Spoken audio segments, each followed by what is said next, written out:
जय हिंद दोस्तों। एक बार फिर से आप सभी का जी ट्रेंडिंग में बेहद स्वागत है। आज हम दोस्तों आप लोग के साथ झारखंड के दोस्तों मतलब जेएसएससी सीजीएल का दोस्तों, ठीक है, सीजीएल का जो प्रैक्टिस सेट चल रहा है दोस्तों डीएसपी की पाठशाला बुक से, वो प्रैक्टिस सेट नंबर 3 चल रहा है दोस्तों। इसमें भी हम प्रत्येक प्रैक्टिस सेट को दोस्तों 2 पार्ट में लाते हैं। तो दोस्तों आज जो हम पार्ट है, ये पार्ट नंबर 2 है दोस्तों, चूँकि प्रैक्टिस सेट नंबर 3 का पार्ट 1 हम ऑलरेडी डाल चुके हैं, ठीक है। आप उसको अगर नहीं देखे होंगे तो जा करके देख सकते हैं। और आज हम दोस्तों इसमें पार्ट नंबर 3 के दोस्तों प्रैक्टिस सेट 3 का दोस्तों पार्ट नंबर 2 लेकर के आ रहे हैं, जो कि प्रश्न नंबर 60 से तक हो गया था पिछले वीडियो में। इसमें प्रश्न नंबर 61 से स्टार्ट होगा। और दोस्तों जो भी हमारे टेलीग्राम चैनल से जुड़ना चाहते होंगे, इस वीडियो के दोस्तों डिस्क्रिप्शन बॉक्स में टेलीग्राम चैनल का लिंक दिया हुआ है और व्हाट्सअप का भी लिंक दिया हुआ है दोस्तों। वहाँ से आप जा करके व्हाट्सअप पे भी ऐड हो सकते हैं और टेलीग्राम पे भी ऐड हो सकते हैं। और आपको जो भी इशू होगा दोस्तों, आप कमेंट बॉक्स में भी लिख सकते हैं। तो चलिए हम वीडियो को स्टार्ट करते हैं। और जो भी चैनल पे नए होंगे, चैनल को सब्सक्राइब कीजिएगा, शेयर कीजिएगा। चलिए दोस्तों स्टार्ट करते हैं। देखिए प्रश्न नंबर 61 से, देखिए दोस्तों प्रश्न नंबर 61 थोड़ा सा और कर लेते हैं। चलिए देखिए दोस्तों प्रश्न नंबर 61 में क्या बोल रहा है दोस्तों। एक तरफ दिया हुआ है क्रांति और एक तरफ दिया हुआ संबंध, ठीक है। कौन सा सुमेलित नहीं है ये आपको बताना है। प्रश्न में बोला निम्नलिखित में से कौन सा सुमेलित नहीं है दोस्तों। तो हरित क्रांति का जो संबंध है दोस्तों खाद्यान्न उत्पादन से, जैसे कि चावल गेहूँ ये सब, तो ये सही है। उसी तरह से नीली क्रांति का जो संबंध है मत्स्य पालन से है दोस्तों, ये भी सही है कि नीली क्रांति का जो संबंध है मत्स्य पालन से है। श्वेत क्रांति का जो संबंध है दोस्तों, ठीक है, ये दुग्ध उत्पादन से यानी कि दूध का उत्पादन से है। किसका? श्वेत क्रांति का संबंध। और पीली क्रांति का जो संबंध है दोस्तों दलहन से नहीं है दोस्तों, दलहन से नहीं है बल्कि इसका तिलहन से है। किससे है? तिलहन से। दोस्तों याद रख सकते हैं कि जो पीली क्रांति का संबंध है वो तिलहन उत्पादन से है। तो गलत कौन सा है दोस्तों? यही। और जो गलत है दोस्तों वही इसका सही आंसर होगा, चूँकि कौन सा सुमेलित नहीं है। तो कौन सा सुमेलित नहीं है दोस्तों? D number. इसका सही आंसर क्या होगा? डी, क्योंकि पीली क्रांति का जो संबंध है तिलहन उत्पादन से है। चलिए प्रश्न नंबर 62 देखिए। प्रश्न नंबर 62 में क्या बोल रहा है दोस्तों कि भारत में निर्धनता के स्तर का आकलन कैसे किया जाता है दोस्तों।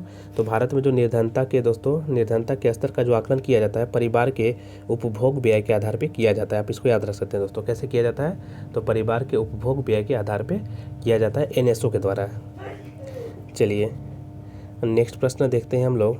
नेक्स्ट प्रश्न नंबर 63 कि निम्नलिखित युग्मों पर विचार कीजिए, ठीक है। तो निम्नलिखित युग में विचार करना है दोस्तों। जैसे कि चतुर्थ पंचवर्षीय योजना कब से कब तक चला था दोस्तों। तो जो चतुर्थ पंचवर्षीय योजना है दोस्तों 1968 से 73 तक नहीं चला था, बल्कि 1969 में स्टार्ट हुआ दोस्तों और 1974 तक चला था। ये होगा सही। तो ये गलत है दोस्तों, मतलब जो ये कथन है ये कथन गलत है। बोल रहा है ना कि उपर्युक्त युग में से कौन सा सुमेलित नहीं है दोस्तों। तो पहला तो गलत है। वार्षिक योजना कब चला दोस्तों? 1992 से 93 नहीं दोस्तों, गलत है। वार्षिक योजना दोस्तों 1990 से 91 और 91 से 92 चला था। और उधर दोस्तों चला था 1966 से लेकर के 66, 67, 68, 69, ठीक है। तो ये कुछ वार्षिक योजनाएं चली थी दोस्तों। और तो यही बोला कि वार्षिक योजना 92 से 93 चला था दोस्तों, तक गलत है दोस्तों, नहीं चला था। बल्कि 92 से 97 तक दोस्तों, 92 से 97 तक 8वीं पंचवर्षीय योजना चला था। ये आप याद रख सकते हैं। तीसरा जो है दोस्तों, तीसरा कि 8वीं पंचवर्षीय योजना कब चला? 92 से 97 तक चला था दोस्तों, ये गलत है, ठीक है। 97 से 2002 तक दोस्तों नहीं चला था, बल्कि 92 से 97 तक ये चला था, ठीक है। तो चलिए दोस्तों, तो सभी इसमें सभी गलत हैं। चलिए दोस्तों, तो देखिए इसमें सही इसका जो आंसर होगा, इसका जो सही आंसर होगा दोस्तों डी नंबर होगा इसका सही आंसर। 1, 2, 3 कोई भी इसमें सुमेलित नहीं है, ठीक है। चूँकि देखिए चतुर्थ पंचवर्षीय योजना कब से कब तक चला था दोस्तों? तो 1969 से 74 तक। वार्षिक योजनाएं तो आपको बता दी है। 8वीं पंचवर्षीय योजना दोस्तों 1992 से 97 तक चलता है। इसमें कोई भी सुमेलित नहीं है। चलिए प्रश्न नंबर देखिए 64। प्रश्न नंबर देखिए दोस्तों 64 नंबर क्या कहता है, ध्यान से देखिएगा कि इको मार्क प्रतीक निम्नलिखित में से किससे संबंधित है दोस्तों। जी हाँ दोस्तों, इको मार्क जो प्रतीक है दोस्तों किससे संबंधित है? तो पर्यावरण के लिए दोस्तों सुरक्षित सामग्री से दोस्तों। क्या इसका सही आंसर होगा? इको मार्क जो दोस्तों प्रतीक है, सिंबल है दोस्तों, वो पर्यावरण के लिए सुरक्षित सामग्री से संबंधित है। आप इसको याद रख सकते हैं, ठीक है। चलिए नेक्स्ट प्रश्न क्या है, प्रश्न नंबर 65 कि निम्नलिखित में से कौन सही सुमेलित नहीं है दोस्तों, बताइए। जैसे कि राष्ट्रीय उद्यान दिया हुआ है दोस्तों और एक तरफ राज्य है, मतलब कि दोस्तों किस राज्य में कौन सा राष्ट्रीय उद्यान स्थित है ये आपको बताना है। ठीक है, जैसे कि दोस्तों बांदीपुर दोस्तों कर्नाटक राज्य में दोस्तों, ये सही है। राजाजी दोस्तों उत्तराखंड में, ये भी सही है। सिमलीपाल दोस्तों उड़ीसा में है, ये भी सही है। ठीक है, और देख लेते हैं कौन सा दोस्तों, जो पीन वैली है दोस्तों, पीन वैली ये दोस्तों आपका जम्मू कश्मीर में ना होकर के, जी हाँ दोस्तों, पीन वैली बल्कि जम्मू कश्मीर में ना होकर के दोस्तों यह हिमाचल प्रदेश में स्थित है। कहाँ पे है? हिमाचल प्रदेश में। तो इसका सही आंसर होगा दोस्तों डी। इसका सही आंसर क्या होगा दोस्तों? डी, क्योंकि पीन वैली दोस्तों हिमाचल प्रदेश में स्थित है, जम्मू कश्मीर में नहीं है। तो राजाजी उत्तराखंड में दोस्तों, बांदीपुर कर्नाटक में है, सिमलीपाल उड़ीसा में है। चलिए प्रश्न नंबर 66 देखिए। प्रश्न नंबर 66 क्या बोलता है कि भारत के लिए निम्नलिखित कथनों में से कौन सा कथन गलत है या फिर असत्य है दोस्तों, ये बताना है आपको। ठीक है, देखिए दोस्तों, भारत विश्व का 7वां बड़ा देश है दोस्तों, सही है। भारत जनसंख्या की दृष्टि से विश्व का दूसरा राष्ट्र है दोस्तों, ये भी सही है अभी तक के जनगणना के अनुसार दोस्तों। ठीक है, अब 21 वाला जो आएगा दोस्तों रिजल्ट, उसका पता नहीं क्या होगा। और दोस्तों सी में देखिए कि इसकी भूमि सीमा का जो विस्तार है लगभग 15,200 किलोमीटर है दोस्तों, तो ये भी सही है। और सर्वप्रथम सूर्योदय इसके मिजोरम राज्य में होता है दोस्तों, तो ये गलत है दोस्तों। मिजोरम में ना होकर के अरुणाचल प्रदेश में होता है। सबसे पहले सूर्योदय दोस्तों भारत के किस राज्य में होता है दोस्तों? तो अरुणाचल प्रदेश में होता है। तो इसका सही आंसर डी होगा दोस्तों, चूँकि गलत कथन ही हमको चुनना था। तो सही आंसर क्या होगा इसका? डी होगा। चलिए प्रश्न नंबर अब हम देखते हैं 67 की ओर दोस्तों। देखिए प्रश्न नंबर 67 में क्या बोलता है कि सूची 1 को सूची 2 के दोस्तों, चलिए देखिए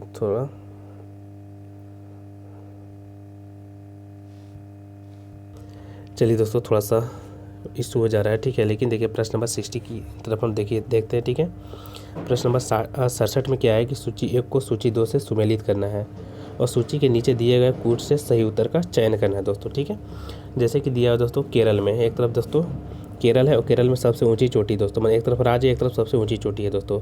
तो केरल में जो डोडा बेटा है दोस्तों, सॉरी केरल में डोडा बेटा नहीं होकर के दोस्तों, बल्कि जो डोडा बेटा है दोस्तों तमिलनाडु में है। केरल में जो है दोस्तों, थोड़ा सा इसका मिलान अच्छे से कर लेते हैं।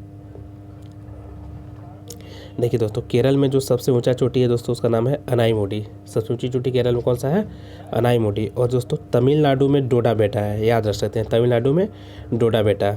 और उत्तराखंड में दोस्तों कौन सा? कलर चेंज कर लेते हैं थोड़ा सा। देखिए उत्तराखंड में दोस्तों नंदा देवी है, उत्तराखंड में कौन सा है? नंदा देवी। और नागालैंड में दोस्तों कौन सा हो जाएगा? ठीक है, सारामती। नागालैंड में दोस्तों सारामती, याद रख सकते हैं, नागालैंड में सारामती, उत्तराखंड में नंदा देवी, केरल में दोस्तों अनाईमुडी और तमिलनाडु में दोस्तों डोडा बेटा सबसे ऊंची चोटी का नाम है। ये आप याद रख सकिएगा। चलिए नेक्स्ट प्रश्न देखते हैं, प्रश्न नंबर 68।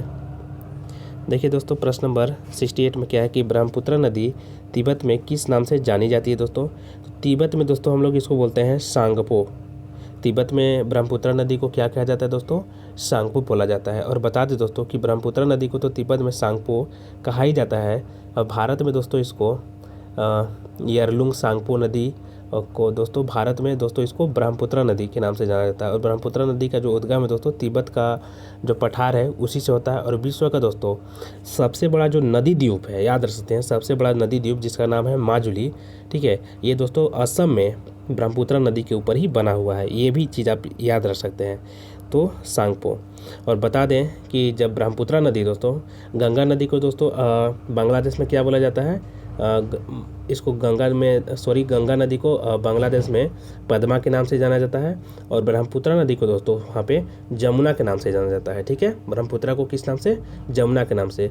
और जब दोस्तों पद्मा और जमुना दोनों की जो संयुक्त धारा है उसको मेघना के नाम से जाना जाता है। ये चीज़ आप याद रखिएगा।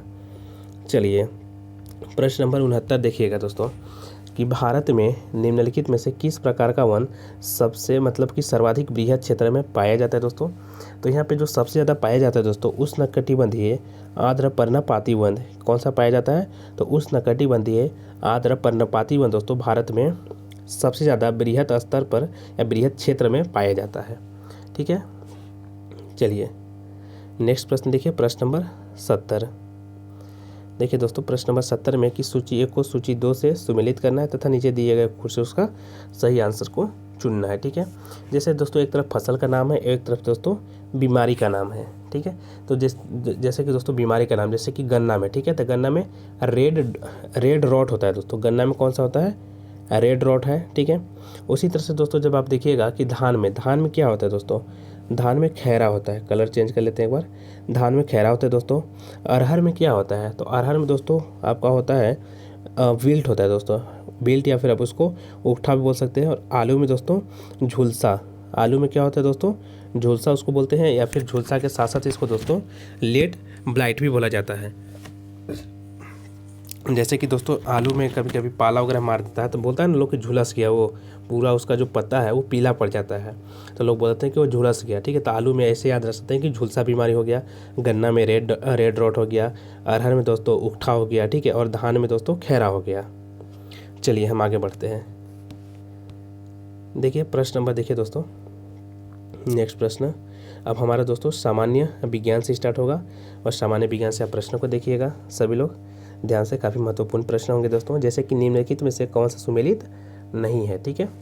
देखिए दोस्तों नॉट, जहाज के चाल की माप नॉट से किया जाता है दोस्तों, तो सही है, ये सही है। और फिर नॉटिकल मील नौसंचालन में प्रयुक्त दूरी की इकाई है दोस्तों, तो ये भी सही है। क्या है दोस्तों? ये भी सही है। और क्या है कि एंगस्ट्रॉम, प्रकाश के तरंगदैर्घ्य की माप की जाती है दोस्तों। तो जी हाँ दोस्तों, आप कभी भी जहाँ पे आपको तरंगदैर्घ्य दिया हुआ होगा दोस्तों, तो वहाँ पे एंगस्ट्रॉम में दिया जाता है दोस्तों, ठीक है। मतलब कि इसका माप जो है, इसका जो यूनिट है दोस्तों, एंगस्ट्रॉम में हम लोग मापते हैं। और 1 एंगस्ट्रॉम इज इक्वल टू होता है दोस्तों 10⁻⁻10 metre. 1 angstrom is equal to, चलिए दोस्तों, तो और क्या है कि प्रकाश वर्ष समय के मापन की इकाई करती है?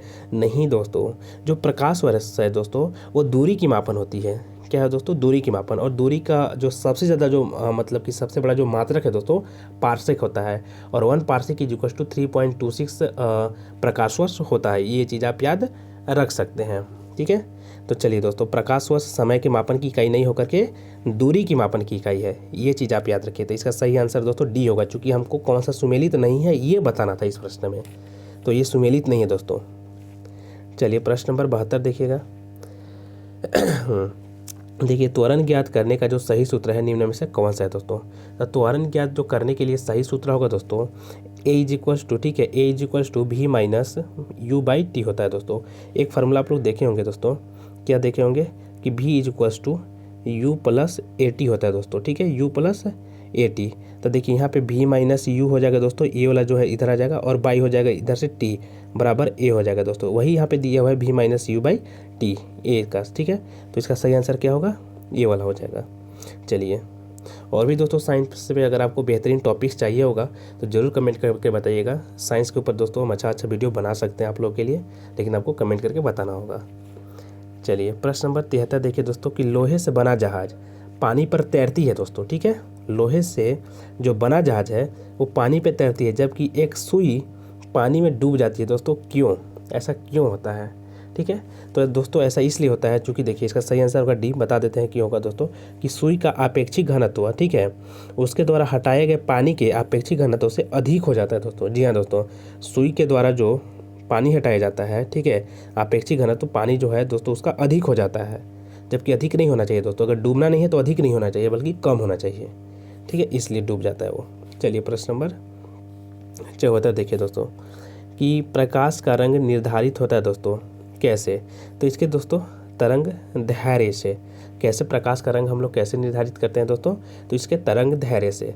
अब आप बोलिएगा कि कैसे, आप थोड़ा सा प्रैक्टिकल बता दीजिए। तो दोस्तों आपको हम प्रैक्टिकली बता देते हैं कि हमको ना लाल रंग दोस्तों बहुत दूर से दिखाई देता है, क्योंकि दोस्तों जो तरंगदैर्घ्य है दोस्तों लाल रंग का सबसे ज़्यादा होता है दोस्तों। किसी भी रंग का देखिएगा तरंगदैर्घ्य तो उसमें सबसे ज़्यादा दोस्तों लाल रंग का तरंगदैर्घ्य होता है, ठीक है। क्योंकि इसलिए लाल रंग दोस्तों हमको कहीं दूर से भी दिखाई देता है। ऊपर में दोस्तों जहाज बहुत ऊपर अगर उड़ता है तो भी हमको दिखाई देता है, क्योंकि वह लाल रंग दोस्तों फ्लैक्चुएट करते रहता है, ठीक है। तो उसके फ्लैक्चुएशन से दोस्तों हमको लगता है कि वहाँ पे लाल रंग है दोस्तों, मतलब कि वहाँ पे कुछ है, ठीक है।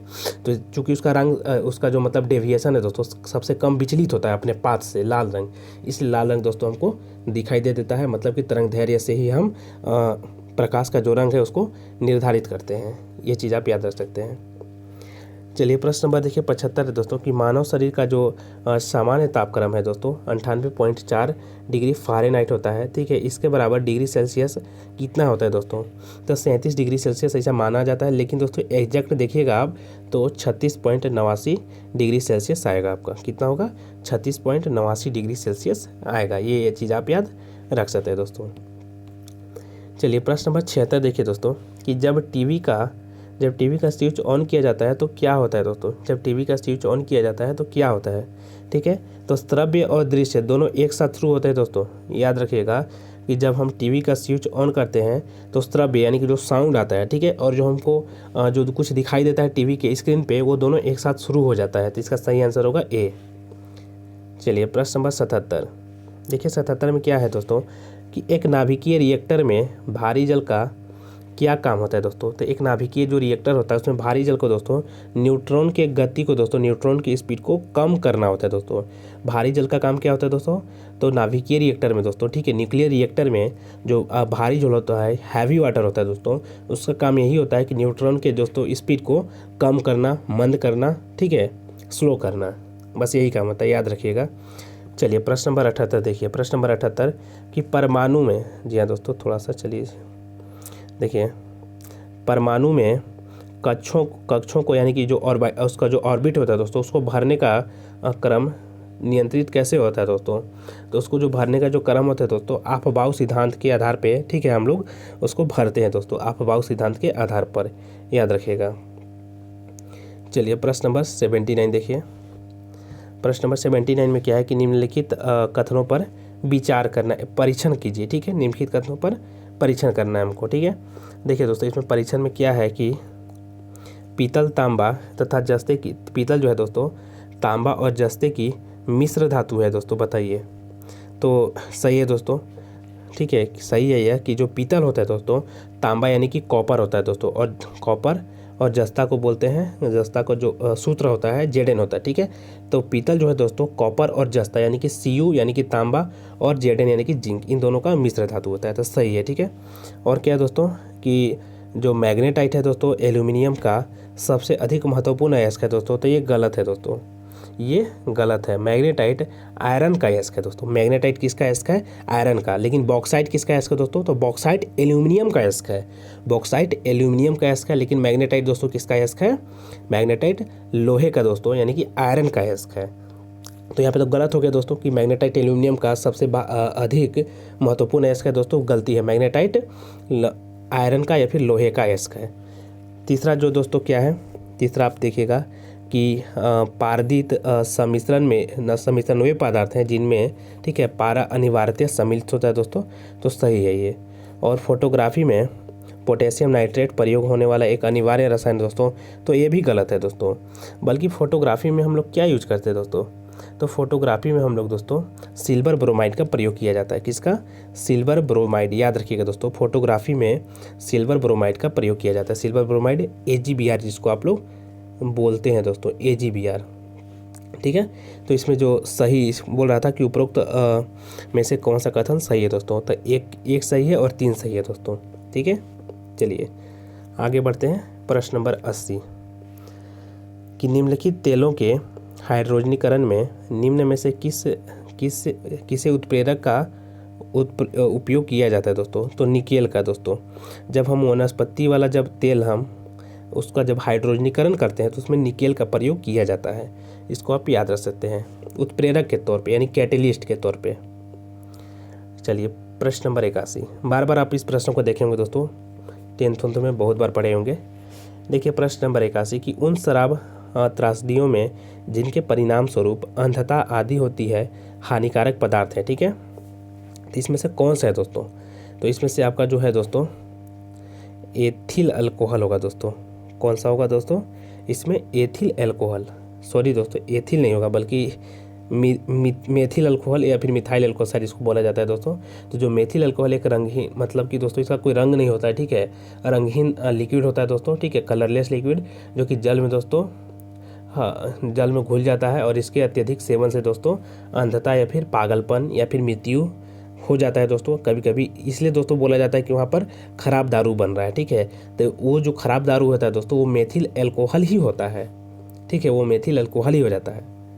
चलिए प्रश्न नंबर देखिए 82 कि टेफ्लॉन का जो सामान्य नाम होता है दोस्तों, उसका सामान्य नाम क्या होता है दोस्तों? तो जो टेफ्लॉन है उसका जो सामान्य नाम है दोस्तों पॉलीटेट्रा, ठीक है, फ्लोरोएथिलीन होता है। क्या होता है दोस्तों?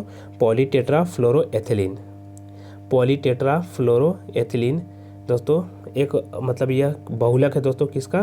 फ्लोरो का, ठीक है, जिसका साधारण नाम क्या होता है दोस्तों? टेफ्लॉन हम इसको बोल देते हैं। लिखा भी होता है दोस्तों, आप लोग देखते भी होंगे। और मुख्यतः दोस्तों इसका जो हम लोग प्रयोग करते हैं कहाँ पे? तो बर्तनों को बनाने में करते हैं, ठीक है। चलिए जहाँ के दोस्तों हम लोग कुकर में जहाँ पे सटने वाला चीज़ होता है वहाँ पे हम लोग इसको लगाते हैं।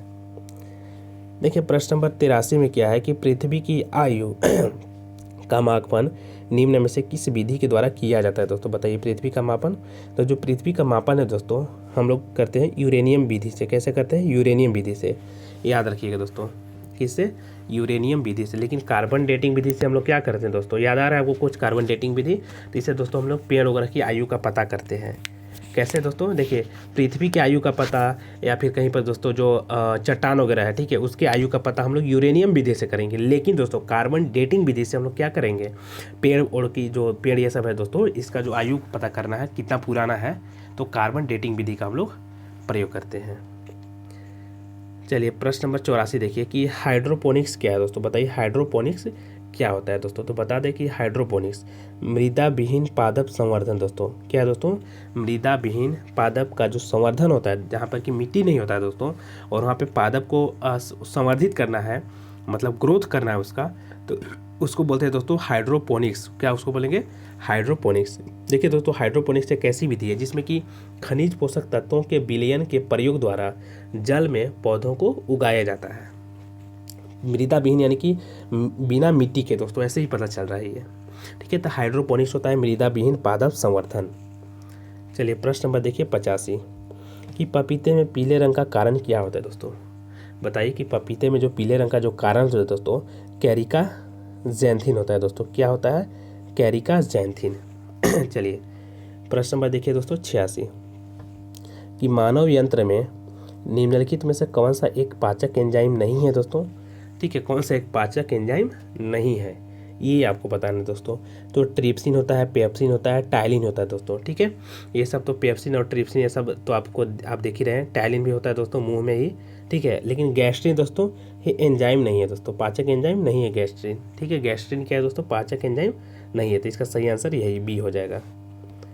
चलिए प्रश्न नंबर 87 देखिए कि स्टेथोस्कोप में रोगी की दिल की धड़कन की ध्वनि डॉक्टर के कानों तक कैसे पहुंचती है दोस्तों? बताइए डॉक्टर के कानों तक ये कैसे पहुंचती है? तो ये पहुंचती है दोस्तों ध्वनि के बहु परिवर्तन द्वारा। कैसे? परावर्तन के द्वारा दोस्तों, बल्कि ध्वनि के बहु परावर्तन के द्वारा स्टेथोस्कोप से, ठीक है, रोगी के दिल की जो धड़कन है वो डॉक्टर अपने कानों तक पहुंचा लेता है या फिर अपने कानों से सुन सकता है, ठीक है, ध्वनि के बहु परावर्तन के द्वारा। चलिए नेक्स्ट प्रश्न देखिए। नेक्स्ट प्रश्न देखिएगा दोस्तों, प्रश्न नंबर 88 देखिए। चलिए दोस्तों थोड़ा सॉरी। चलिए दोस्तों इसमें देखिएगा आप सबसे पहले कि कुछ हमको हार्मोन्स दिए हुए हैं, थोड़ा सा इसको ऊपर कर लिया जाए। देखिए दोस्तों सूची 1 को सूची 2 से सुमेलित करना है तथा नीचे दिए गए कोड का प्रयोग करके सही उत्तर को चुनना है। जैसे कि एक तरफ दिया है दोस्तों हार्मोन, एक तरफ दिया है और एक तरफ दिया है स्रावित ग्रंथि, माने ये कहाँ से स्रावित होती है, ठीक है, ये आपको बताना है। जैसे कि दोस्तों प्रोजेस्टेरोन जो हार्मोन है, ठीक है, ये महिलाओं में दोस्तों स्रावित होता है गर्भाशय में, ठीक है, महिलाओं में गर्भाशय में। लेकिन दोस्तों जो टेस्टोस्टेरोन है, ठीक है, ये दोस्तों पुरुषों में वृषण में दोस्तों, पुरुषों के वृषण में ये स्रावित होता है, ठीक है, वहाँ से मतलब। इंसुलिन दोस्तों अग्नाशय से कहाँ से स्रावित होता है? इंसुलिन, थोड़ा सा कलर इसको चेंज कर लेते हैं। इंसुलिन दोस्तों अग्नाशय से, सभी को पता भी होगा ये चीज़। और जो थायरॉक्सिन है दोस्तों थायराइड ग्रंथि से स्रावित होता है। थायरॉक्सिन कहाँ से होता है दोस्तों? तो थायराइड ग्रंथि से, जो कि हमारे गला में होता है। तो सभी आपको ये सब आप देख लिए। चलिए आगे देखते हैं प्रश्न नंबर 89। देखिए प्रश्न नंबर 89 में क्या है कि हरे फलों को कृत्रिम ढंग से पकाने हेतु कौन सा गैस का प्रयुक्त होता है दोस्तों? कौन सा गैस? तो सभी को पता है दोस्तों ये एसिटिलीन गैस होता है। कौन सा गैस होता है? Acetylene gas. दोस्तों जब हम लोग फलों को दोस्तों अपने मन से, कभी भी दोस्तों फल कच्चा होता है दोस्तों और मेरा मन करता है कि हम उसको पका दें, तो हमको दोस्तों एसिटिलीन गैस का प्रयोग करते हैं हम लोग दोस्तों। कौन सा गैस? एसिटिलीन गैस का, ठीक है। चलिए देखिए प्रश्न नंबर 90। प्रश्न नंबर 90 में क्या है कि सूचियों को सूची 2 से सुमेलित करना है और सूचियों के नीचे दिए गए कोड का प्रयोग करके सही उत्तर को चुनना है दोस्तों। जैसे कि आपको दिया हुआ है EEG जो टेस्ट है दोस्तों, EEG सबसे पहले देखिए ECG जो टेस्ट है, ECG टेस्ट दोस्तों हृदय में होता है। कहाँ पे होता है? हृदय में। लेकिन दोस्तों EEG जो टेस्ट है दोस्तों ये होता है दोस्तों मस्तिष्क में। कहाँ पे होता है? ये होता है मस्तिष्क में, ये याद रखिएगा आप, ठीक है। और अगला जो टेस्ट है दोस्तों EOG टेस्ट, ठीक है। तो EOG ये टेस्ट दोस्तों आँख का है। किसका है? आँख का। EOG टेस्ट किसका है? आँख का। और EMG टेस्ट दोस्तों, EMG किसका है? मांसपेशी का। तो आपके ध्यान में आ गया दोस्तों कि जो ECG टेस्ट है दोस्तों, ECG किसका है? हृदय का। EEG टेस्ट दोस्तों मस्तिष्क का है। EOG दोस्तों आँख का है। और EMG टेस्ट दोस्तों मांसपेशी का है। चलिए प्रश्न नंबर दोस्तों अब आगे 91 जो कि मैथ्स से संबंधित है, ठीक है। तो हम लोग इसको नहीं करते हैं, हम लोग आगे चूँकि हम लोग सिर्फ और सिर्फ GK GS का प्रश्न करना चाहते हैं दोस्तों। अब आता है कंप्यूटर ज्ञान, ठीक है। तो चलिए कंप्यूटर ज्ञान को आप लोग देखिएगा ध्यान से, ठीक है। देखिए दोस्तों कंप्यूटर ज्ञान, चलिए सबसे पहला प्रश्न देखिए दोस्तों कंप्यूटर ज्ञान में। देखिए भारतीय सुपर कंप्यूटर का जनक कौन कहलाता है दोस्तों? भारतीय सुपर कंप्यूटर का जनक दोस्तों यहाँ पे पूछा जा रहा है, ठीक है। देखिए दोस्तों भारतीय सुपर कंप्यूटर के जो जनक है दोस्तों वो ये हैं विजय भटनागर। कौन है दोस्तों? विजय भटनागर। आप याद रखिएगा कि भारतीय सुपर कंप्यूटर के जनक विजय भटनागर है, ठीक है। चलिए भारतीय, देखिए दोस्तों आपको हम बता दें कि भारत में जो विजय पांडुरंग भटनागर थे दोस्तों, इनको भारतीय सुपर कंप्यूटर का जनक तो कहा जाता है, ठीक है। लेकिन इन्होंने दोस्तों 1991 में दोस्तों जो आपको ये थे भटकर साहब, ठीक है। ये 1991 में भारत के पहले सुपर कंप्यूटर जिसका नाम था परम 8000। क्या नाम था दोस्तों इसका? परम 8000। भारत का पहला जो सुपर कंप्यूटर है उसका नाम क्या है दोस्तों? परम 8000। इसका आविष्कार किए थे। आप इसको याद रखिएगा। बार बार प्रश्न पूछा जाता है कि भारत का पहला जो सुपर कंप्यूटर है उसका नाम क्या था? तो परम 8000। चलिए प्रश्न नंबर देखिए 132। देखिए कि निम्नलिखित में से कौन एक समय में कोई उपयोगकर्ताओं को सपोर्ट कर सकता है दोस्तों? कौन सा है दोस्तों ये बताइए। तो जो मिनी कंप्यूटर है दोस्तों, मिनी कंप्यूटर कौन सा है दोस्तों? मिनी कंप्यूटर, ठीक है। ये दोस्तों कई उपभोक्ताओं को सपोर्ट कर सकता है एक समय में, ठीक है। माइक्रो कंप्यूटर दोस्तों बहुत छोटा हो जाता है, इससे नहीं हो सकता है, ठीक है। व्यक्तिगत कंप्यूटर दोस्तों सिर्फ और सिर्फ एक व्यक्ति का होता है। और पॉम टाइम ये भी नहीं होगा दोस्तों। तो इसका सही आंसर क्या होगा? बी यानी कि मिनी कंप्यूटर। चलिए प्रश्न नंबर 133। देखिए कि कौन सा कंप्यूटर का घटक नहीं है दोस्तों? कौन सा कंप्यूटर का भाग नहीं है दोस्तों? तो इनपुट यूनिट है दोस्तों, ये भी भाग है। मेमोरी यूनिट है दोस्तों, ठीक है। आउटपुट यूनिट है दोस्तों, बल्कि बेसिक यूनिट दोस्तों इसका भाग नहीं है। कंप्यूटर का घटक यानी कंप्यूटर का भाग कौन सा नहीं है दोस्तों? तो बेसिक यूनिट कंप्यूटर का भाग नहीं है, बल्कि इनपुट यूनिट, ठीक है, मेमोरी यूनिट और आउटपुट यूनिट ये सभी कंप्यूटर के भाग हैं। लेकिन बेसिक यूनिट दोस्तों कंप्यूटर का भाग नहीं है, इसलिए इसका सही आंसर क्या होगा? बेसिक यूनिट है। चलिए प्रश्न नंबर देखिए दोस्तों 134। GUI इसका जो फुल फॉर्म है दोस्तों, GUI का जो फुल फॉर्म होता है ग्राफिकल यूजर इंटरफेस। क्या होता है दोस्तों? ग्राफिकल यूजर इंटरफेस, ठीक है। तो हम लोग देख लेते हैं, यहाँ पे नहीं दिया हुआ इसका। तो ग्राफिकल यूजर इंटरफेस यहाँ पे होगा दोस्तों। तो ग्राफिकल यूजर इंटरफेस यहाँ पे दिया हुआ है, तो इसका सही आंसर सी होगा। GUI इसका जो फुल फॉर्म होता है दोस्तों, GUI का क्या होता है? Graphical user interface. चलिए नेक्स्ट प्रश्न नंबर 135। देखिए दोस्तों प्रश्न नंबर 135 में क्या कहता है कि निम्नलिखित में से कौन एक इनपुट डिवाइस नहीं है दोस्तों? बताइए कौन सा इनपुट डिवाइस इसमें नहीं है, ठीक है। तो देखिए दोस्तों प्लॉटर इनपुट डिवाइस नहीं है। सबसे पहला मिल गया हमको फ्लोटर। देखिए दोस्तों जब बारकोड रीडर आप देखते होंगे, ठीक है, तो हम लोग इसको इनपुट डिवाइस के रूप में ये सब आता है। कौन सा? बारकोड रीडर दोस्तों, ठीक है। आपका OMR होता है दोस्तों, ठीक है, यानी कि जिसको हम लोग ऑप्टिकल मार्क रिकॉग्निजेशन बोलते हैं, ठीक है। और MICR दोस्तों जिसको कि मैग्नेटिक इंक कैरेक्टर रिकॉग्निजेशन, ठीक है। तो ये सभी दोस्तों ये तीनों क्या है? BCD ये तीनों दोस्तों इनपुट डिवाइस है। लेकिन दोस्तों प्लॉटर जो होता है दोस्तों ये आउटपुट डिवाइस है। प्लॉटर कैसा है? आउटपुट डिवाइस है। चलिए दोस्तों प्लॉटर आउटपुट डिवाइस है, आप इसको देख लिए। चलिए प्रश्न नंबर 36 की ओर आगे बढ़ते हैं हम लोग। देखिए लेजर प्रिंटर का ऐसा नाम क्यों दिया गया है दोस्तों? लेजर प्रिंटर का ऐसा नाम क्यों दिया गया है? देखिए दोस्तों क्योंकि इसमें प्रिंटिंग के लिए लेजर किरणों का प्रयोग किया जाता है दोस्तों, ये सही है दोस्तों। लेज़र प्रिंटर एक दोस्तों हाई स्पीड का पेज प्रिंटर है। इसमें दोस्तों लेज़र बीम ये सब कुछ प्रयोग होता है दोस्तों। तो आप इतना मान लीजिए कि लेज़र प्रिंटर का नाम इसलिए लेज़र दिया गया है क्योंकि इसमें प्रिंटिंग के लिए दोस्तों लेज़र किरणों का प्रयोग किया जाता है।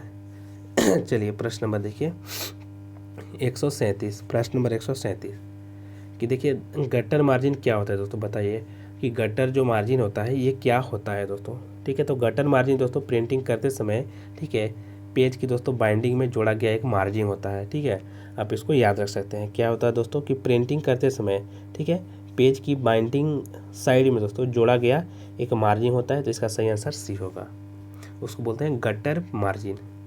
चलिए प्रश्न नंबर 38 देखिए 38 कि ऑपरेटिंग सिस्टम दोस्तों, ऑपरेटिंग सिस्टम सॉफ्टवेयर का सबसे सामान्य प्रकार है। क्या है दोस्तों बताइए। तो जो ऑपरेटिंग सिस्टम है दोस्तों, ठीक है, ऑपरेटिंग सिस्टम उस सिस्टम सॉफ्टवेयर का सबसे सामान्य प्रकार है दोस्तों। याद रखिएगा, जो ऑपरेटिंग सिस्टम है, ऑपरेटिंग सिस्टम सॉफ्टवेयर का दोस्तों सबसे सामान्य प्रकार है। ये चीज़ आप याद रखिएगा।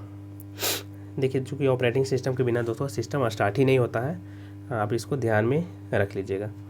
चलिए प्रश्न नंबर 139 कि कंप्यूटर एक सरल सिद्धांत, ठीक है, GIGO का अनुसरण करता है, जिसका अर्थ क्या होता है। जिसका अर्थ क्या होता है दोस्तों, तो जिसका अर्थ होता है गार्बेज इन और गार्बेज आउट। GIGO का मतलब क्या होता है दोस्तों, गार्बेज इन गार्बेज आउट। सही आंसर यही होगा। चलिए प्रश्न नंबर 140 देखिए। प्रश्न नंबर 140 दोस्तों कि निम्नलिखित में से कौन से कॉमर्शियल सॉफ्टवेयर उत्पाद क्रमशः ऑपरेटिंग सिस्टम सॉफ्टवेयर और एप्लीकेशन सॉफ्टवेयर के उदाहरण हैं। जी हाँ दोस्तों, तो ये हैं दोस्तों आपको माइक्रोसॉफ्ट विंडोज XP और माइक्रोसॉफ्ट वर्ड दोस्तों। जैसे कि माइक्रोसॉफ्ट विंडोज XP जो है दोस्तों, ये किसका उदाहरण है दोस्तों, तो ये ऑपरेटिंग सिस्टम का उदाहरण है। कौन, माइक्रोसॉफ्ट विंडोज XP। लेकिन माइक्रोसॉफ्ट वर्ड जो है दोस्तों, ये एप्लीकेशन है दोस्तों। ये क्या है, एप्लीकेशन है जिसपे कि हम लोग काम करते हैं। ठीक है, ऑफिस में जो हम लोग काम करते हैं, MS का मतलब होता है माइक्रोसॉफ्ट, ठीक है, ऑफिस का मतलब ऑफिस में जो हम लोग काम करते हैं। तो माइक्रोसॉफ्ट वर्ड दोस्तों, माइक्रोसॉफ्ट एक्सेल, ठीक है, माइक्रोसॉफ्ट पावर पॉइंट, यानी जिस पे कि हम लोग दोस्तों कुछ प्रेजेंट करते हैं, ये सभी दोस्तों एप्लीकेशंस हैं। चलिए प्रश्न नंबर देखिए 141 कि कंप्यूटर भाषाओं को मुख्यतः कितने भागों में बांटा जा सकता है दोस्तों। जी हाँ दोस्तों, कंप्यूटर भाषाओं को मुख्यतः कितने भागों में बांटा जा सकता है दोस्तों, तो 2 भागों में बांटा जा सकता है। एक होता है दोस्तों लो लेवल लैंग्वेज, जिसको कि हम लोग LLL के नाम से जानते हैं, लो लेवल लैंग्वेज। जब आप कंप्यूटर साइंस ये सब पढ़िएगा दोस्तों तो आपको मिलेगा, ठीक है, low level language, high level language. एक होता है दोस्तों HLL, जिसको कि बोलते हैं हाई लेवल लैंग्वेज, ठीक है, और एक होता है LLL, जिसको बोलते हैं लो लेवल लैंग्वेज, यानी कि निम्न स्तरीय भाषा, ठीक है, निम्न स्तरीय भाषा, और इसका मतलब होता है दोस्तों उच्च स्तरीय भाषा। तो इसीलिए पूछा जा रहा है दोस्तों कि कंप्यूटर को मुख्यतः हम लोग कितने वर्गों में बांट सकते हैं दोस्तों, तो 2 वर्गों में बांट सकते हैं, आप याद रखिएगा। चलिए प्रश्न नंबर 142 देखिए दोस्तों। प्रश्न नंबर 142 कि डी मॉर्गन प्रमेय के अनुसार दोस्तों, जी हाँ दोस्तों, डी मॉर्गन जो प्रमेय होता है इसके अनुसार क्या चीज़, आगे देखिए, आगे पढ़ना पड़ेगा इसको, ठीक है। डी मॉर्गन प्रमेय के अनुसार एक नैंड गेट दोस्तों निगेटिव और एंड गेट के समान होता है। जी हाँ दोस्तों, नैंड का क्या मतलब होता है, नैंड का मतलब होता है एक दोस्तों निगेटिव, ठीक है, एक निगेटिव गेट और एक दोस्तों एंड गेट, ठीक है, यही होता है दोस्तों। नॉर का मतलब क्या होता है दोस्तों, ठीक है, नॉर का मतलब होता है एक निगेटिव गेट और एक दोस्तों और गेट, ठीक है। तो इसका सही आंसर तो ए ही हो जाएगा दोस्तों, क्योंकि जो डी मॉर्गन प्रमेय के अनुसार दोस्तों नैंड गेट का मतलब होता है निगेटिव एंड गेट, यानी कि एंड गेट के दोस्तों उल्टा निगेटिव कर देना दोस्तों उसको। चलिए प्रश्न नंबर, और इसके ऊपर भी अगर वीडियो चाहिए होगा दोस्तों गेट के ऊपर, ठीक है, नैंड गेट क्या होता है दोस्तों, एंड गेट क्या होता है, और गेट क्या होता है, तो इन सभी के ऊपर भी हम विशेष वीडियो बना सकते हैं। चलिए प्रश्न नंबर 143 कि निम्नलिखित में से किस नेटवर्क टोपोलॉजी में प्रत्येक कंप्यूटर और नेटवर्क डिवाइस एक ही केबल से जुड़ा हुआ होता है, बताइए किस में दोस्तों। तो ये होता है दोस्तों आपका बस टोपोलॉजी में। जी हाँ दोस्तों, बस टोपोलॉजी में प्रत्येक कंप्यूटर और नेटवर्क डिवाइस एक ही केबल से दोस्तों जुड़ा होता है, किसमें, बस टोपोलॉजी में। चलिए प्रश्न नंबर 144 देखिए कि वायरस, ठीक है, ट्रोजन, हॉर्सेस तथा वर्स, ठीक है, ये सभी क्या है दोस्तों, तो ये सभी के सभी जो है दोस्तों, ये सभी के सभी दोस्तों कंप्यूटर देखिए, ये सभी के सभी कंप्यूटर प्रणाली को हानि पहुंचाने में दोस्तों ये सभी के सभी क्या हैं दोस्तों, कंप्यूटर प्रणाली को यानी कि कंप्यूटर सिस्टम को हानि पहुंचाने में दोस्तों सक्षम होते हैं। कौन कौन से दोस्तों, जैसे कि हम लोग बोलते हैं ना दोस्तों कि कंप्यूटर में वायरस हो गया। अगर कंप्यूटर में वायरस हो जाता है तो हम लोग उसको अच्छे से नहीं चला पाते हैं, मतलब कि दोस्तों कंप्यूटर को हानि पहुंचता है। वही दोस्तों वायरस है दोस्तों, ट्रोजन है, हॉर्सेस हैं, ठीक है। ये सभी के सभी कंप्यूटर प्रणाली को यानी कि कंप्यूटर सिस्टम को दोस्तों हानि पहुँचाते हैं दोस्तों। कौन कौन, वायरस, ट्रोजन और हॉर्सेस, ठीक है। चलिए प्रश्न नंबर देखिए। आप तो वायरस के बारे में जानते ही होंगे दोस्तों। देखिए वायरस तो मोबाइल में ही हो जाता है दोस्तों, जिसके कारण क्यों चलता नहीं है, यानी कि मोबाइल को, कंप्यूटर सिस्टम, ये सभी को हानि पहुंचाते हैं। चलिए देखिए इंटरनेट क्या होता है दोस्तों। इंटरनेट के बारे में पूछ रहा है कि इंटरनेट क्या होता है। तो इंटरनेट दोस्तों कंप्यूटर पर आधारित अंतर्राष्ट्रीय सूचनाओं का तंत्र है। इसका सही आंसर डी होगा, आप याद रखिएगा। चलिए प्रश्न नंबर 146 कि दोस्तों फायरवॉल के संबंध में विषम कथन का पता लगाना है दोस्तों, ठीक है। फायरवॉल के, तो फायरवॉल मुख्यतः दोस्तों एक नेटवर्क सुरक्षा प्रणाली है। क्या है दोस्तों, फायरवॉल। तो फायरवॉल दोस्तों फायरवॉल आग से कंप्यूटर की सुरक्षा करता है। बस आप ये याद रखिएगा कि फायरवॉल जो है दोस्तों, फायरवॉल जो है दोस्तों, ठीक है, वो कंप्यूटर की सुरक्षा करता है। कैसे, तो आग से। चलिए देखिए प्रश्न नंबर 147 दोस्तों, 147 कि MS वर्ड के दोस्तों टेक्स्ट डॉक्यूमेंट को संपादित करते समय कॉपी और पेस्ट करने के लिए क्रमशः कौन सा, मतलब हम क्या चीज़ का, किस कुंजी का यानी किस कीज का प्रयोग करते हैं दोस्तों। क्यों, किस चीज़ के लिए दोस्तों, तो कॉपी पेस्ट के लिए दोस्तों। तो कॉपी के लिए तो हम लोग Ctrl+C करेंगे, लेकिन पेस्ट के लिए Ctrl+V। इसका सही आंसर बी होगा दोस्तों, चूँकि Ctrl+C दोस्तों, Ctrl+C कॉपी के लिए और Ctrl+V दोस्तों पेस्ट के लिए प्रयोग करेंगे। तो इसका सही आंसर क्या होगा, बी होगा। चलिए प्रश्न नंबर 147 कि वर्ड फंक्शंस जो कि सही प्रकार के शब्दों को टाइप करता है। जी हाँ दोस्तों, वर्ड फंक्शंस जो कि सही प्रकार के शब्दों को टाइप करता है वो कैसे संदर्भित होता है दोस्तों, उसका संदर्भन कैसे होता है। तो उसको हम लोग दोस्तों ऑटो करेक्ट, उस ऑटो करेक्ट हम लोग जब आप राइट क्लिक करिएगा दोस्तों, ठीक है, तो ऑटो करेक्ट का एक आएगा दोस्तों ऑप्शन, तो वहाँ से आप कर सकते हैं। तो वही बोल रहा है कि वर्ड फंक्शन जो कि सही प्रकार के शब्दों को टाइप करें दोस्तों, तो ऑटो करेक्ट आप लगाइए दोस्तों, ठीक है, तो सही प्रकार के शब्दों को टाइप करेगा। प्रश्न नंबर 149 देखिए कि निम्न में से कौन सा कथन सही है दोस्तों। जी हाँ दोस्तों, निम्न में से कौन सा कथन सही है। तो आप देख सकते हैं दोस्तों इसमें कि माइक्रोसॉफ्ट एक्सेल में टेक्स्ट डेटा को छांटा नहीं जा सकता दोस्तों, तो गलत है, ठीक है। माइक्रोसॉफ्ट एक्सेल के फंक्शंस बिल्ट इन फार्मूला है दोस्तों, तो सही है, ये सही है दोस्तों, बी सही है। तो सिर्फ और सिर्फ दोस्तों इसमें क्या होगा, सिर्फ और सिर्फ अच्छा बी ही सही होगा दोस्तों इसमें। तो इसका जो सही आंसर होगा, इसका सही आंसर ए हो जाएगा, क्योंकि माइक्रोसॉफ्ट एक्सेल के फंक्शंस बिल्ट इन फार्मूले है, ठीक है, ये आप याद रखिए। चलिए प्रश्न नंबर 150 कि कोड की स्क्रैम्बलिंग क्या कहलाती है दोस्तों। जो कोड की जो स्क्रैम्बलिंग है दोस्तों, ठीक है, इनक्रिप्शन होता है दोस्तों। क्या होता है, इनक्रिप्शन। क्या होता है, इनक्रिप्शन। चलिए दोस्तों, तो आप सभी को आज का वीडियो कैसा लगा आप लोग कमेंट करके ज़रूर अपना राय दीजिएगा, और आगे इस तरह से वीडियो बनाते रहेंगे आप लोगों के लिए। तो और जो भी चैनल पर नए होंगे चैनल को सब्सक्राइब कीजिएगा, और जो भी चैनल पे दोस्तों नए हैं या फिर आप जो भी टेलीग्राम चैनल से जुड़ना चाहते होंगे, व्हाट्सएप ग्रुप से जुड़ना चाहते होंगे, तो इस वीडियो के डिस्क्रिप्शन बॉक्स में लिंक दिया हुआ है, आप वहाँ से जाके जुड़ सकते हैं। तब तक के लिए जय हिंद, जय भारत।